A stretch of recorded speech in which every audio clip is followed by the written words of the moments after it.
Gracias. Pero sobre todo ese aplauso debería ser para Dios, no para mí. ¿A cuántos les encanta la Navidad? Pero así emocionados, pues. ¿Para cuántos es su temporada favorita del año? Que bueno, para muchas personas así es, para algunos no tanto. Yo sé que para algunas personas, por diferentes cosas que ha pasado en la vida, la Navidad llega a ser un poco triste, o si están lejos de su familia, yo los entiendo. Mis papás están en Canadá, mi hermano también, pero la verdad mi familia está aquí. Yo los amo a ustedes y yo disfruto la pasada Navidad con ustedes cada año. Pero algo que quería comentar el día de hoy es algo que de hecho desde el año pasado quería predicar sobre esto. Ya no lo hice por diferentes razones. Sentí que ya era el momento. Y como decía Pau ahorita, el próximo domingo cae 24, Nochebuena, y vamos a estar siguiendo celebrando la Navidad. Como cristianos, honestamente, nosotros celebramos la Navidad todos los días, todo el año, porque reconocemos que el nacimiento de nuestro Salvador en forma humana, que obviamente ya existía desde antes, dice la Biblia, que todo lo creado fue creado de hecho por Cristo en la creación del mundo y todo lo demás. Él ya existía desde antes, pero llegó a nuestro mundo en forma humana y nació como uno de nosotros. Y eso para llegar a la cruz. Y es por eso que, aunque muchas veces festejamos más la Navidad no es la fecha más importante para los cristianos. Es Semana Santa. Porque sin la cruz no serviría de nada la Navidad. Pero obvio la Navidad es muy importante. Y muchas veces cuando se acercan las fechas y ya la mayoría de las escuelas el viernes pasado ya tuvieron sus clausuras antes de las vacaciones, sus programas navideños y todo lo demás. Nosotros el viernes pasado tuvimos nuestra posada navideña anual para todos los servidores y voluntarios. Un aplauso para todos los servidores y todos los voluntarios de esta hermosa iglesia, que la verdad convivencia no sería convivencia sin ustedes. Y yo agradezco junto con mi esposa, agradecemos a cada persona que aporta de su tiempo, los dones que Dios le ha dado, los recursos que tienen. Esa pasión por servir a los demás, por hacerlos sentir en casa, por hacer las cosas que nadie más quiere hacer. Que mi esposa siempre dice que el ministerio más importante es el que hace falta en el momento. Y damos gracias porque hace 8 días en el programa de Navidad que tuvimos aquí, que estuvo espectacular, estuvo increíble. Hubo todo un equipazo aquí atrás en la oscuridad moviendo cosas y corriendo de aquí para allá, también en producción, que muchas veces nadie se voltea para dar gracias a los de producción. Un aplauso para los de producción, por favor. Y desde los meses antes, con los ensayos, con los niños, el coro y todo lo demás, la preparación, hubo muchísima gente involucrada y gracias a Dios fue un gran éxito. Los reportes que hemos escuchado de personas que vinieron por primera vez el domingo pasado y que entregaron su vida a Cristo, o que, como ahorita cantamos, volvieron a casa, volvieron a la casa del Padre, volvieron a tener esa relación, esa conexión con Dios. Y como iglesia eso es lo que nos apasiona a nosotros. Pero el riesgo es que a veces nos ocupamos tanto con diferentes cosas que perdemos de enfoque, perdemos de vista lo que realmente importa. Y más en estas fechas navideñas, es muy fácil olvidarnos o perdernos de Jesús en el día a día de nuestra vida. Porque de repente, y más en esas fechas, entre las comidas o cenas, los compromisos familiares, las vacaciones, los viajes, las salidas, todas las ocupaciones que tenemos, es muy fácil olvidarnos por qué tenemos vacaciones, por qué tenemos una Navidad que celebrar, por qué tenemos cenas y fiestas y todo lo demás. Y esto no es solamente un problema de tiempos actuales. De hecho, esto es algo que sucedió desde la primera Navidad. Es un fenómeno, que ha sucedido desde entonces y cada año, en todo momento. Y cuando leemos la historia de la primera Navidad, que se encuentra en los primeros dos capítulos, en Mateo y en Lucas, notamos un par de cosas, que sobre todo había dos grupos de personas. En primer lugar, había aquellas personas que ansiaban la llegada del Mesías, de Cristo Jesús, y lo celebraron en su momento. Pero había otro grupo, aquellas personas que pues a lo mejor pensaríamos que estarían ahí y no estuvieron.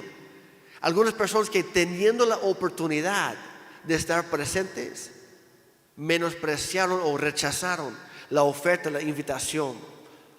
Y este acontecimiento fue tan importante que hasta el día de hoy nuestros calendarios seculares se rigen por este momento singular, el nacimiento humano del Rey de Reyes y Señor de Señores, Jesucristo. Literalmente se marcan los años por antes de Cristo y después de Cristo, hablando de su nacimiento.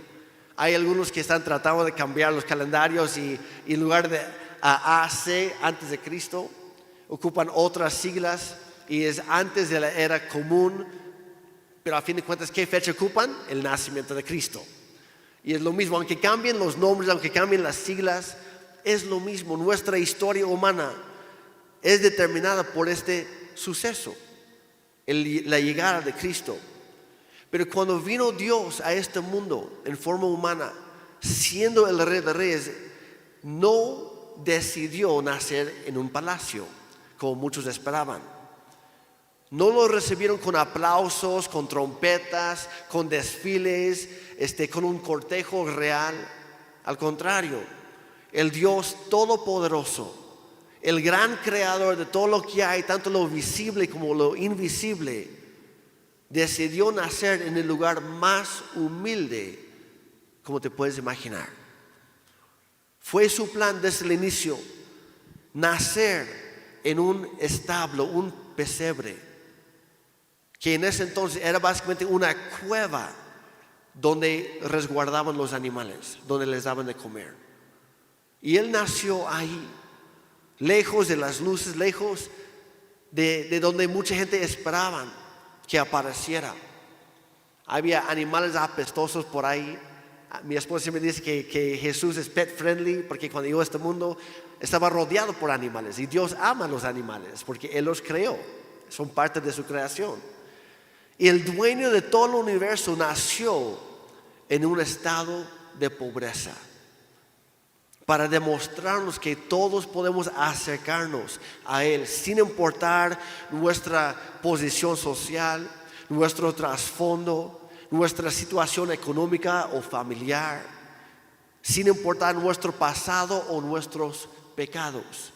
Dios vino a este mundo para salvarnos a todos, y todos somos llamados ahora a acercarnos a Él, a conocerlo y a adorarlo. La puerta está abierta para todos, pero tristemente no todos deciden pasar por ella. No todos aprovechan la oportunidad. Vamos a leer la historia rápidamente. No se puede hacer otra cosa en esas fechas. Lucas capítulo 2, hay otra parte de esto en Mateo, pero me voy a enfocar más en Lucas ahorita. Empezando desde el versículo 1. Dice: en esos días, Augusto, el emperador de Roma, decretó que se hiciera un censo en todo el imperio romano. Este fue el primer censo que se hizo cuando Cirenio era gobernador de Siria. Todos regresaron a los pueblos de sus antepasados a fin de inscribirse para el censo. Como José era descendiente del rey David, tuvo que ir a Belén de Judea, el antiguo hogar de David. Viajó hacia ahí desde la aldea de Nazaret de Galilea. Llevó consigo a María, su prometida, quien estaba embarazada. Mientras estaban ahí, llegó el momento para que naciera el bebé. María dio a luz a su primer hijo varón. Lo envolvió en tiras de tela y lo acostó en un pesebre porque no había alojamiento disponible para ellos. Eso es clave, ahí te lo voy a comentar. Esa noche había unos pastores en los campos cercanos que estaban cuidando sus rebaños de ovejas. De repente apareció entre ellos un ángel del Señor y el resplandor de la gloria del Señor los rodeó. En otra versión dice que hubo una gran luz en el cielo que rodeó a todos. Dice, los pastores estaban aterrados. Muchas veces pensamos que los ángeles son como en los dibujos, en pañales y todos chiquitos y con sus alitas y bien bonitos. Y no, los ángeles no son así, lo siento. Los ángeles son seres celestiales, poderosos, son guerreros, son imponentes, son gigantes, enormes y tienen espadas de fuego y toda la cosa. Cuando lees la Biblia te das a entender cómo son los ángeles realmente. Ahora entendemos por qué se asustaron los pastores. Si fuera un chiquito en pañales, pues ¡ay, qué bonito! Nadie se asusta. Pero cuando hay una multitud de ángeles, esos guerreros celestiales, con sus espadas y toda la cosa, impone. Dice que ellos se asustaron, obviamente estaban aterrados, pero el ángel los tranquilizó. No tengan miedo, dijo. Les traigo buenas noticias que darán gran alegría a toda la gente. Digan conmigo, a toda la gente. Y eso nos incluye a nosotros, a toda la gente. El Salvador, sí, el Mesías, el Señor, ha nacido hoy en Belén, la ciudad de David. Y lo reconocerán por la siguiente señal: encontrarán a un niño envuelto en tiras de tela, acostado en un pesebre. En otra versión dice en pañales, pero normalmente pensamos en los pañales que usamos nosotros, que usan nuestros hijos, ¿verdad? Cuando son chiquitos. Y no, eran básicamente tiras de telas que envolvían. La tradición judía enseñaba que tenían que envolver a cada bebé en estas tiras, en primer lugar para darles calor, para que no tuvieran frío. En segundo lugar, para incluso cuidar sus órganos internos que apenas estaban terminando de desarrollarse. Y era para cuidar estos chiquitos. Estaban envueltos no solamente de aquí abajo, sino todo, básicamente hasta el cuello, la cabeza. Y así lo iban a encontrar estos pastorcitos. Dice, de pronto se unió a ese ángel una inmensa multitud, los ejércitos celestiales, que alababan a Dios y decían: gloria a Dios en el cielo más alto y paz en la tierra para aquellos en quienes Dios se complace. Cuando los ángeles regresaron al cielo, los pastores se dijeron unos a otros: vayamos a Belén. Noten su respuesta inmediata. No se quedaron con el wow, estuvo increíble. Oye, ¿verdad qué bonito cantaron esos ángeles? Me voy a aprender ese canto. Voy a grabar un disco. Lo voy a guardar en mi compu o en mi celular. No, ¿cuál fue su respuesta? Nos acaban de decir que nació el Mesías. Hay que ir a verlo. Tomaron la iniciativa de salir de su zona de confort para ir en búsqueda del rey Mesías recién nacido. Dice, veamos esto que ha sucedido y que el Señor nos anunció. Fueron deprisa a la aldea y encontraron a María y a José. Y ahí estaba el niño acostado en el pesebre. Después de verlo, los pastores contaron a todos lo que había sucedido y lo que el ángel les había dicho acerca del niño. Primero fueron y luego cuando salieron contaron a todos lo que habían visto. No se quedaron callados. Y la verdad, tan solo ahí podríamos detener la prédica de hoy, porque hay mucho que podemos aprender de los pastores y muchas veces nadie habla de los pastores. Pero son el mejor ejemplo de nuestra respuesta humana cuando Dios entra a nuestra vida. Vamos a seguir leyendo. Todos los que escucharon el relato de los pastores quedaron asombrados. Pero María guardaba todas esas cosas en el corazón y pensaba en ellas con frecuencia. Los pastores regresaron a sus rebaños, glorificando y alabando a Dios por lo que habían visto y oído. Todo sucedió tal como el ángel les había dicho.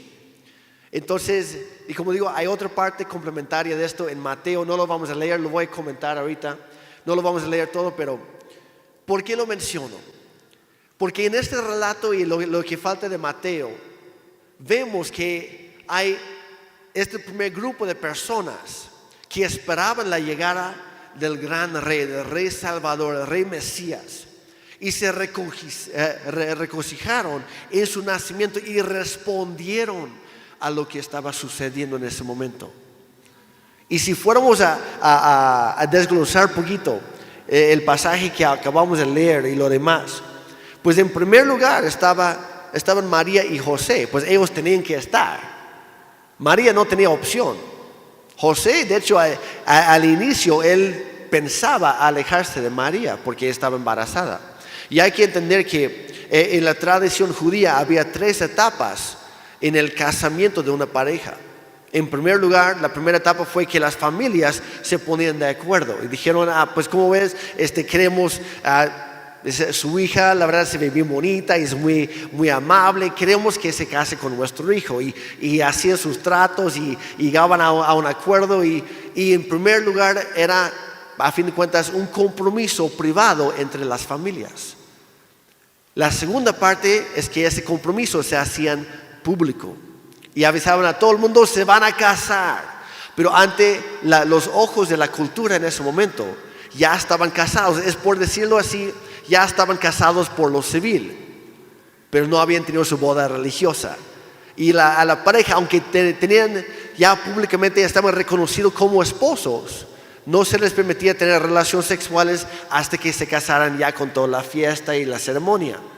Y esto obviamente fue la tercera parte, cuando ya empezaron a vivir juntos y empezar su familia. Y José, cuando se enteró, y eso aparece en el capítulo anterior y en Mateo 1, cuando el ángel Gabriel le dice a José, fíjate que María está embarazada, pero no la rechaces, porque es obra del Espíritu Santo. El niño que va a nacer es Dios mismo. Y tú de ver, José, aunque culturalmente hablando deberías alejarte de tu esposa María, de tu prometida, es más, de acuerdo a la ley, José tenía la oportunidad de denunciarla y apedrearla después de divorciarla. Y el ángel dijo, no lo hagas. José incluso no pensó hacer todo eso, pero pensó, me voy a alejar de ella en privado para no avergonzarla. Pero el ángel dijo, no, tu trabajo va a ser el papá terrenal de este niño. No eres el padre, pero sí vas a ser el papá. Y es tu trabajo cuidar de este niño y ayudar a María en todo el proceso. Y José, la verdad, mis respetos, dijo, está bien. Yo conozco a muchos hombres que no entrarían en eso. Pero José fue un gran hombre, un buen ejemplo a seguir. Y él adoptó, a fin de cuentas, a Jesús. El ángel Gabriel también le dijo a María, por otra parte, vas a quedar embarazada. Y como Ana mencionó hace rato, ni bien tuvo la visita del ángel y respondió con, está bien, Señor, lo que tú me pides, Dios, lo haré. Y fue a ver a su parienta Elizabeth. No sabemos exactamente si era su prima, su tía, algo así, pero eran parientas cercanas, quien ya era muy grande, ya era vieja de hecho, y su esposo era más viejo, Zacarías, y ellos estaban embarazados, y ellos eran los papás de Juan el Bautista. Llevaban 6 meses de embarazo, y dice la Biblia que María fue a ver a Elizabeth y se quedó 3 meses. Si haces el cálculo, se quedó hasta el momento en que Juan el Bautista nació. Yo me imagino que ella le ayudó a Elizabeth en el parto. Ya habiendo nacido Juan el Bautista, ella regresó con José. Entonces ellos estaban ahí. Y a fin de cuentas, tanto María como José, cuando lees las genealogías, y por eso están, por cierto, que tanto José como María eran descendientes directos del rey David, pero no eran realeza. Estaban en el linaje real, pero no se consideraban a ellos mismos, ni la cultura los consideraban como realeza. Pero Dios había prometido que el Mesías vendría o saldría del linaje real. De ahí, ¿quién aparece en la escena? Los pastores. Y los pastores que cuidaban a las ovejas en los campos que rodeaban a Belén, que por cierto, es posible que ellos criaban los corderos para los sacrificios, para el perdón de pecados, para el pueblo de Israel. Porque Belén quedaba solamente a 8 kilómetros de Jerusalén, estaba muy cerca. Y es muy probable que las mismas ovejas que estaban cuidando esa noche, más adelante serían usados en la Pascua para el perdón de pecados. Y ellos estaban ahí cuidando esas ovejitas. Y los ángeles los invitaron a estos pastores a que conocieran directamente al Cordero de Dios, quien venía al mundo para quitar el pecado de todos y para siempre. Lo dice en Juan 1:29, por si lo quieren anotar ahí. Más adelante, a los 40 días, ¿quiénes más se involucraron en esta gran celebración? Pues dice la Biblia que María y José, como era costumbre, era ley, de hecho, a los 40 días después del parto, después de tener un hijo varón, la pareja tenía que ir hasta Jerusalén para presentar a ese niño en el templo. Fue a los 40 días. En caso de ser una hija, habría sido 80 días.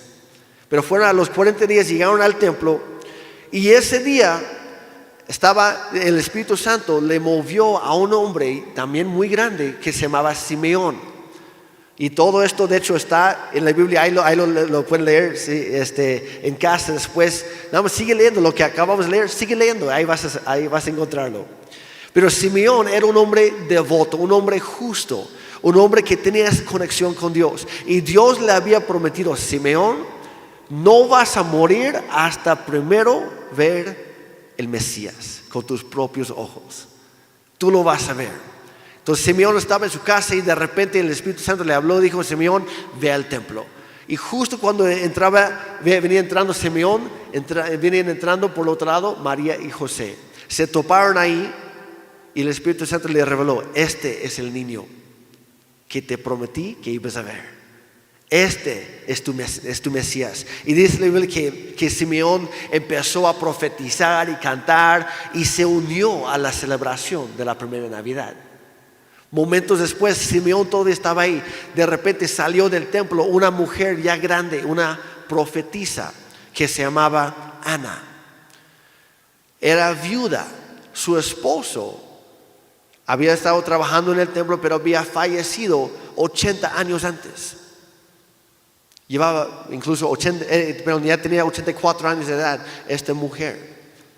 Pero había fallecido su esposo después de solo 7 años de matrimonio. Entonces llevaba toda su vida sola. Y cuando vio a Jesús, dice la Biblia que alabó a Dios con todo su ser y empezó a contar a todos acerca del niño Jesús.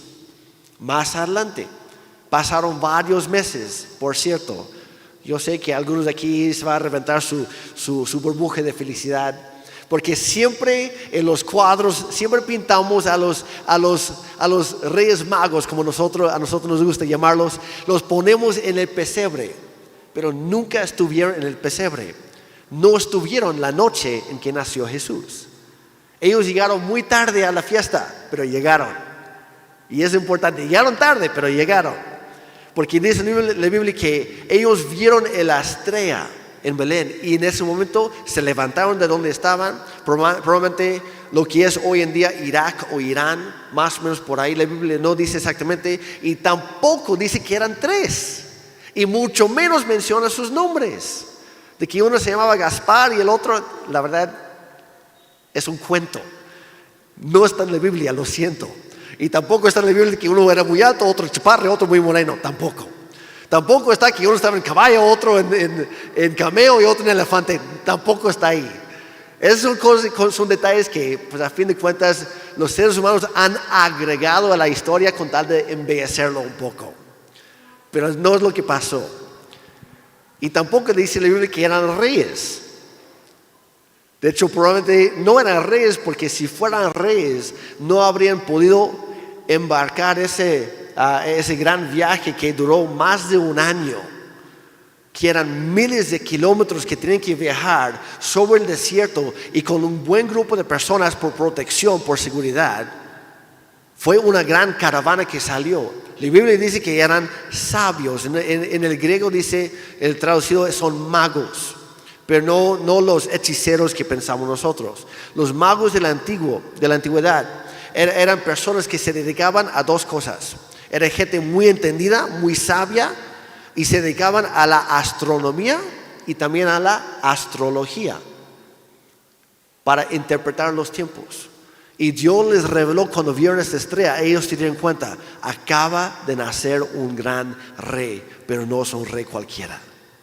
Y se levantaron de donde estaban y emprendieron el viaje de miles de kilómetros para llegar. Y llegaron entre un año y poquito antes de 2 años después de que había nacido Jesús. Y es por eso cuando lees en tu Biblia hay una pequeña parte que dice que los sabios no llegaron a la pesebre, dice que entraron a la casa donde estaba María con el niño. Ya no con el bebé, con el niño. Detalles por ahí. Hay que leer la Biblia, iglesia. Hay que prestar atención cuando leemos. Pero el punto de todo esto es que, y de hecho la próxima semana vamos a platicar un poquito más sobre ellos y lo que podemos aprender de ellos, pero el punto es que aunque llegaron tarde, llegaron. Es lo importante. Ya mencioné a Zacarías y Elisabet, también se unieron desde antes de que naciera Jesús, porque los dos profetizaron en cuanto al nacimiento de Jesús, lo que él iba a hacer, y obviamente todos los ángeles y lo demás. Pero dentro de esta misma historia, aquí es donde quiero llegar hoy con esto, es que también encontramos a varias personas que tuvieron la oportunidad de ser parte de este momento tan especial, y por diferentes razones o excusas o prejuicios o lo que fuera, nunca fueron. Rechazaron la invitación.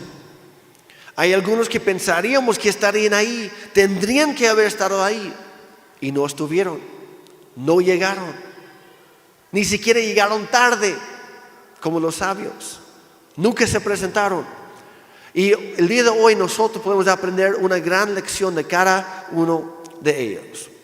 Así que aquí vamos, personas que se perdieron de la primera Navidad. Y por cierto, el tema de hoy, por si no te habías dado cuenta, es: no te pierdas de Jesús esta Navidad. No te pierdas de Jesús esta Navidad, porque es demasiado fácil hacerlo. Las personas que se perdieron de la primera Navidad, en primer lugar fue el hotelero. La Biblia dice que José y María terminaron en un establo, en una cueva, en un pesebre, porque no había lugar para ellos en el mesón o en la posada. No había ni una sola habitación disponible para el Rey de Reyes y Señor de Señores esa noche. Ahora, yo te puedo garantizar que si el hotelero, si el dueño de ese lugar hubiera sabido que el niño que estaba a punto de nacer en realidad era el Hijo del Dios Todopoderoso, él habría corrido a 100 familias de ese lugar. Él habría hecho espacio. Es más, habría construido una habitación en una sola noche si fuera necesario. Él habría hecho todo lo posible, todo lo necesario para crear un espacio especial para Jesús. Pero como no tomó el tiempo de preguntar quién es el bebé, quién es su padre, de quién se trata, simplemente vio, y vamos a ser honestos, en ese momento, en esos días, por lo mismo del censo, estaba atascado Belén, estaba atascado el pueblo, todos los lugares estaban ocupados. Y por lo mismo que había mucha gente, y a qué fueron a pagar sus impuestos, lo cual significa que todo el mundo llevaba una buena lana. Y el hotelero vio una oportunidad de negocios. Y por enfocarse en sus negocios, se perdió de lo más importante: a Dios mismo. Si tan solo supiera de quién se trataba, habría cambiado todo. Pero no lo hizo.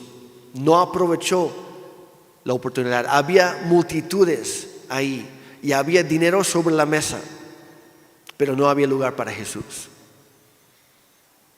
Y la pregunta hoy para nosotros es, aprendiendo del hotelero, ¿qué hay de ti?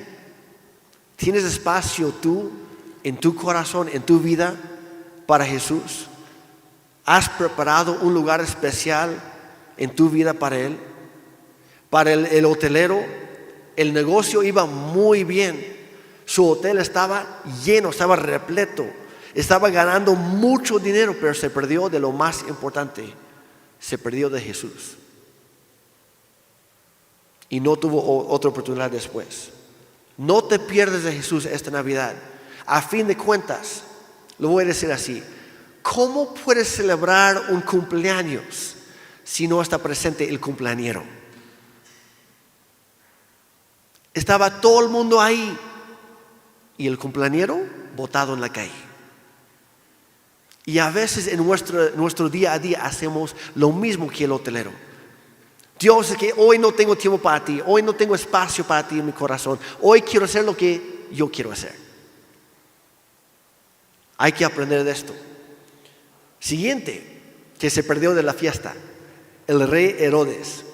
Los sabios o los magos, cuando llegaron, dice la Biblia que no llegaron directamente a Belén, porque la estrella los guiaba, pero no exactamente, tenían como que la idea principal, sabían hacia dónde ir, hacia qué nación, pero cuando llegaron ellos pensaron, o era lógico, es que acaba de nacer un rey. ¿Dónde nacen los reyes? En el palacio. ¿Dónde está el palacio? En Jerusalén.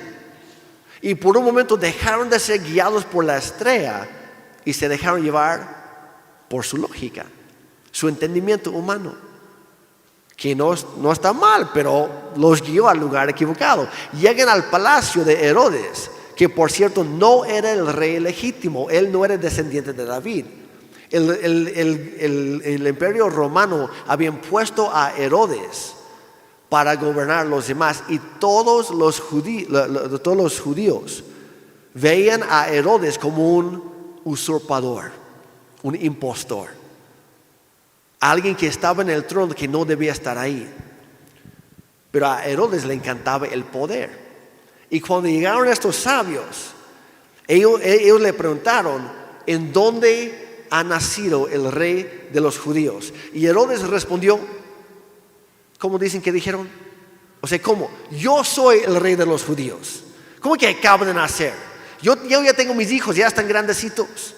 ¿Cómo que acaba de nacer? Yo sabría si hubiera nacido el rey de los judíos. Yo estoy aquí, ya no busquen más. Pues ya era grande. Los sabios sabían, no, pues este no es el que acaba de nacer. Hay algo raro aquí. Entonces, ¿qué hace? Herodes se voltea y les pregunta a los maestros de la ley, los sacerdotes, la gente religiosa, a ver, ¿ustedes saben en dónde tenía que nacer el Mesías? Y ellos al instante no tenían que buscarlo, ya lo sabían. Ojo, ya lo sabían. Y dice, tiene que nacer en algún momento en Belén, en la ciudad de David. Y dicen los sabios, bueno, muchas gracias, vamos para allá. Y Herodes los quiso engañar, les dijo, pues vayan a investigarlo y ya cuando lo encuentren me avisan para que yo también vaya a adorarlo. Era puro engaño, quería matarlo. Y de hecho mató a toda una generación cuando se dio cuenta que los sabios no regresaron para decirle en dónde estaba. Pero ¿qué es lo que podemos aprender de Herodes? Igual que muchos de nosotros, Herodes, en el corazón de Herodes no había espacio para dos reyes. Él no quería compartir su trono con nadie, y mucho menos bajarse de ese trono para que se sentara Cristo. Él no estaba dispuesto a reconocer que Jesús era y es el Rey de Reyes y Señor de Señores, el Hijo de Dios hecho carne. Muchos hemos decidido ser nuestro propio y único Rey, que nos gusta y vivir la vida a nuestra manera. La verdad, nos gusta que Jesús sea nuestro Salvador, el que nos perdona nuestros pecados. Nos gusta que sea nuestro proveedor y nuestro sanador, sobre todo cuando pasamos por momentos difíciles. Nos gusta esa parte. Hay días, vamos a ser honestos, que no nos gusta que sea nuestro rey, que sea nuestro capitán, el que manda en nuestra vida y a cuyas órdenes nosotros debemos acatar. Herodes no quería competencia. Y todos los días nosotros tenemos que decidir, iglesia, ¿qué vamos a hacer nosotros? Si ceder el trono de nuestro corazón a Cristo, a Jesús, ocuparlo nosotros. Y se ve en la práctica, se ve en las prioridades, se ve en las decisiones que tomamos todos los días. ¿Quién es primero en tu vida? ¿Quién manda? ¿Quién decide? ¿Eres tú o es Dios? Es uno o el otro. No puede ser ambos. Herodes no estaba dispuesto a ceder su lugar. Y como digo, él terminó asesinando miles de niños, tratando de asesinar a Cristo, tratando de quitar toda competencia para el trono. Y obviamente hoy en día no somos tan bélicos, pero de igual manera nos cuesta reconocer a Jesús como nuestro rey.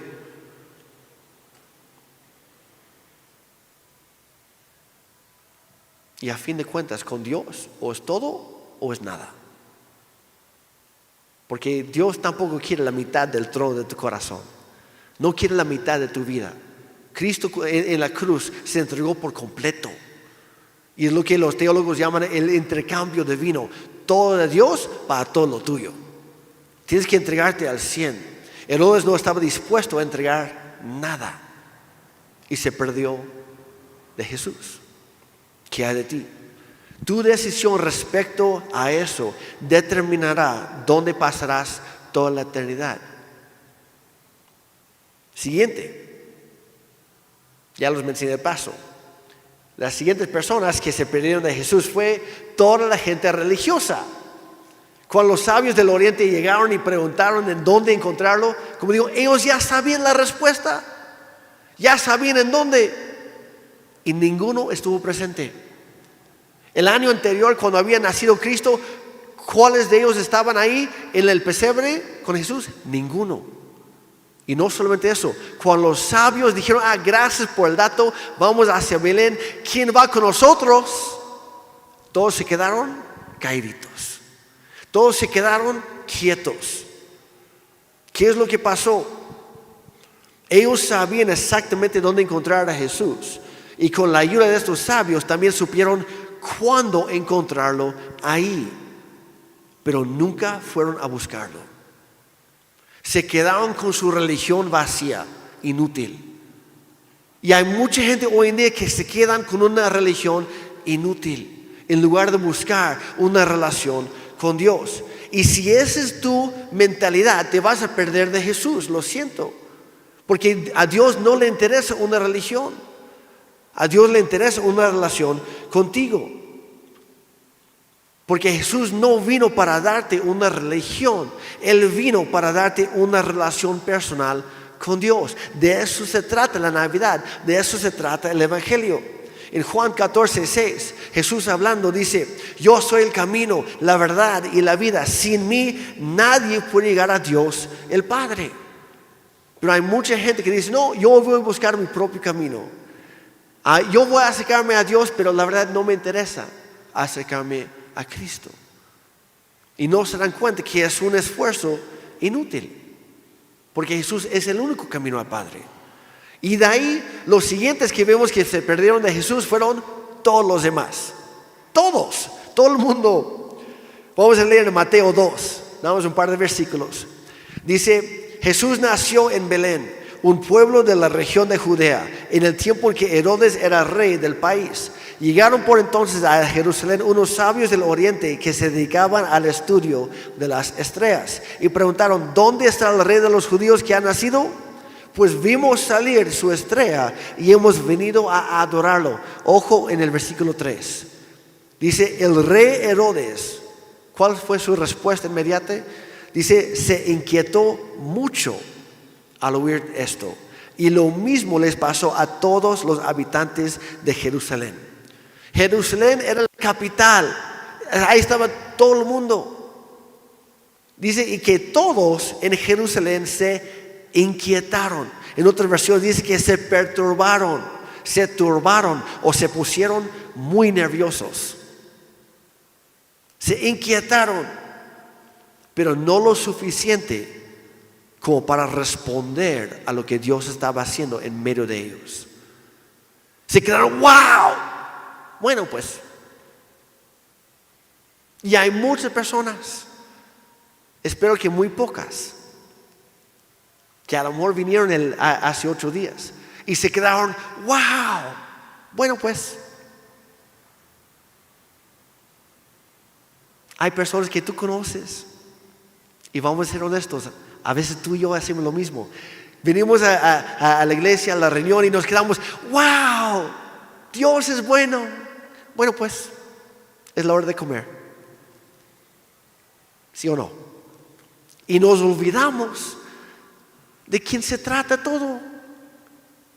Porque Jesús no nació y no llegó a la cruz nada más para que tú pudieras pasar un bonito tiempo cada domingo en la reunión. Lo hizo para tener esa relación constante, diaria, en todo momento contigo. Y tristemente, hay muchas personas que cuando escuchan el Evangelio, las buenas noticias de que Jesús vino a este mundo para ser ese puente entre Dios y nosotros, de vivir una vida perfecta, porque es imposible para nosotros. Y de dar su vida a cambio de la nuestra, mostrando su poder divino a levantarse de entre los muertos al tercer día, después de la cruz, para darnos vida eterna a nosotros. Cuando escuchan todo esto, hay gente que se inquieta por un momento y nunca responden. Hay gente que se queda, wow, bueno pues, y siguen su vida como siempre, como si nunca hubiera pasado nada, sin nunca responder a este acto tan grande de amor y de gracia. Pero Dios lo hizo así para salvarte a ti y también a ellos, para que tú lo pudieras conocer, que tú pudieras venir a adorar. De hecho, eso va a ser el tema del próximo domingo, para que invites a alguien. Juan 3:16 dice, porque tanto amó Dios al mundo que dio a su Hijo único, para que todo, no algunos, todo el que cree en Él no se pierda. No te pierdas. No te pierdas de Jesús esta Navidad. No te pierdas de lo que Dios está haciendo. No te quedes con un, bueno pues, qué bonito, y que nada cambia. Responde como los pastores, responde en fe como María y José, responde como los sabios, responde cuando Dios hace algo en tu vida, cuando te llama, cuando te sana, cuando te muestra su gracia. Responde hoy y todos los días, responde, porque solamente así te puedes asegurar de que no te vas a perder de Cristo ningún día, ni en ningún momento, porque tanto amó Dios a ti. Él lo hizo por ti. Y eso es lo que celebramos en la Navidad y también todos los demás días del año. La Biblia dice que hay algunos religiosos que consideran que un día es más santo que los demás cada semana o en el año. Y hay otros que consideran que todos los días son igual de santos, porque Dios es el Señor de todos. Y es lo que creo yo. No es para menospreciar la Navidad. Sabemos históricamente que Cristo no nació en Nochebuena, el 24 de diciembre, tampoco nació en el 25. No nació en diciembre, es más. Nos equivocamos de mes. Pero el punto principal no es la fecha, no es el día, sino el hecho de que vino. Y gracias a su primera venida, todo lo cambió. Pero iglesia, hay que acordarnos que habrá una segunda venida. Y en la segunda venida no vendrá como un bebé. No vendrá, dice la Biblia, que no vendrá en son de paz como la primera vez. Vendrá con la espada desenvainada para juzgar. Y es por eso que Dios, que no quiere que ninguno se pierda, nos llama a responder a su primer acto de amor y de gracia, para que no nos perdamos de Jesús, que no nos perdamos de la vida eterna que Dios nos ofrece a través de Él. Pero ¿te has preguntado alguna vez por qué Dios decidió venir en forma de bebé? ¿Por qué no apareció como adulto? ¿Habría sido posible para Él? ¿Por qué decidió venir como un bebé? Porque un bebé no intimida a nadie. Un bebé no asusta a nadie. No da miedo.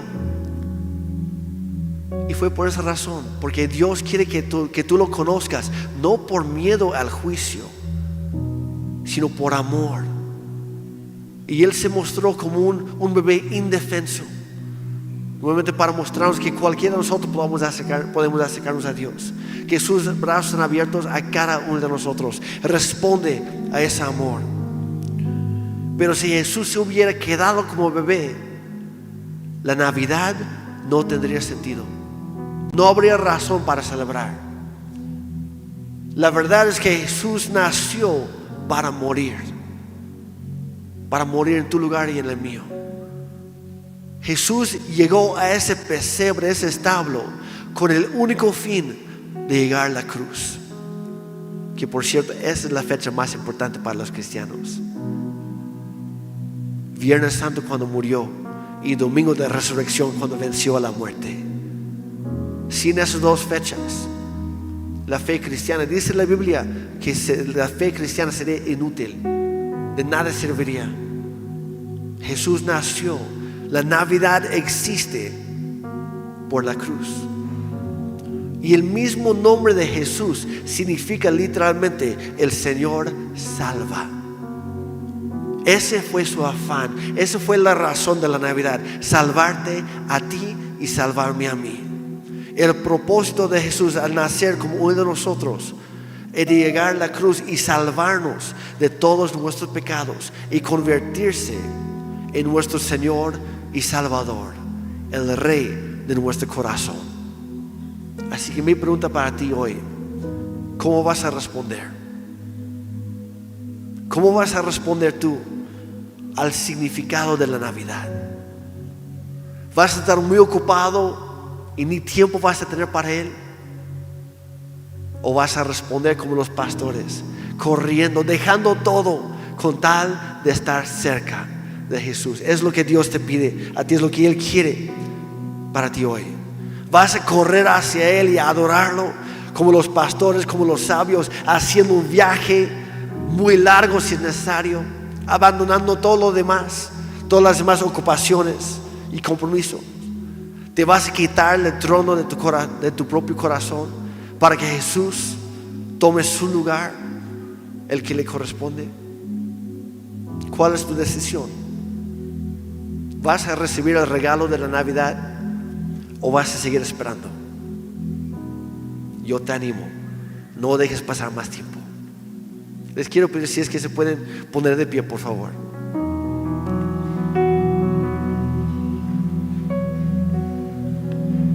Y así como yo acabo de hacerlo,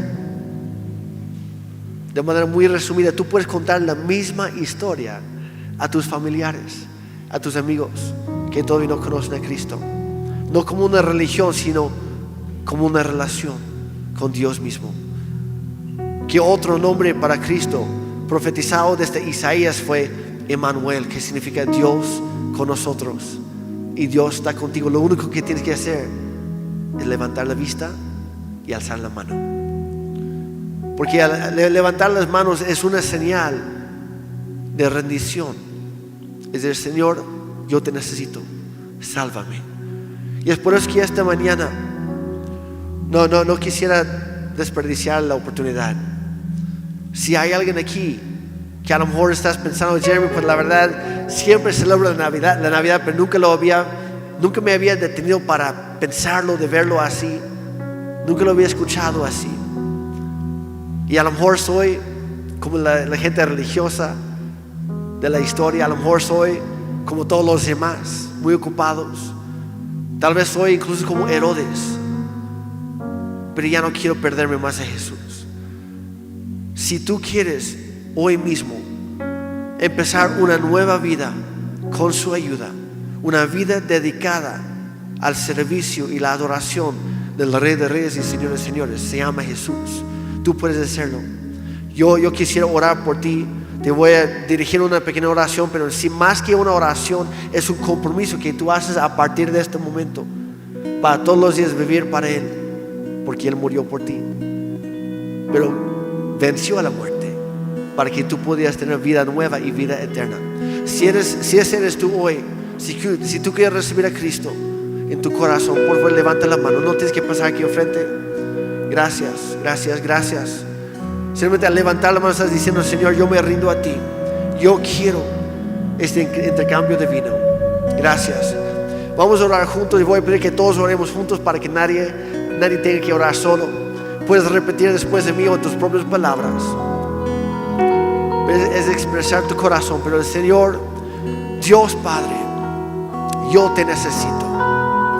Yo reconozco que soy un pecador, que he escogido mi propio camino, y a lo largo de mi vida Él le has llamado a muchas personas, a mí mismo y a ti, Señor. Pero hoy quiero cambiar.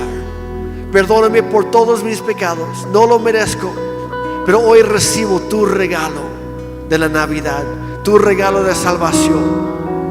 A partir de hoy yo decido que Jesucristo será mi Señor y mi Salvador, el que me perdona, pero también será mi capitán. Dios, yo me quito del trono de mi corazón para que tú te sientas ahí. Ocupa tu lugar, Señor. Yo te doy mi vida. Y si tú moriste en la cruz por mí, entonces yo a partir de hoy viviré por ti. Enséñame cómo hacerlo. Guíame por tu palabra en la Biblia y por tu Espíritu Santo. Enséñame a caminar contigo, no como una religión, sino una relación con Dios mismo. Gracias por venir a mi vida. Gracias por salvarme. Gracias por perdonarme. Y gracias por esta nueva vida. En el nombre de Jesús. Amén. Y si tú acabas de decir dar ese compromiso, hacer ese compromiso con Dios, bienvenido a la familia de Cristo. Un aplauso para las personas que dicen que hay gran festejo, hay gran fiesta en el cielo por la decisión que tú acabas de tomar hoy. Y vamos a aprovechar así como estamos de pie. Voy a pedir que pasen los anfitriones, por favor. Vamos a ir terminando nuestro tiempo hoy juntos en un acto de adoración, que lo hacemos también a través de dar nuestras ofrendas y los diezmos que ya pertenecen a Dios. Si tú quieres un sobre, puedes levantar la mano y los anfitriones te van a dar uno. Ahora, de ninguna manera estamos tratando de presionarte, no, para nada. Es más, si vienes por primeras veces, no sientes obligado a dar nada, y aun si llevas tiempo, tampoco sientes obligado. Como digo, es un acto de adoración. Y cuando damos a Dios, estamos reconociendo que todo lo que tenemos viene de Él, y estamos dando gracias a Él por ello.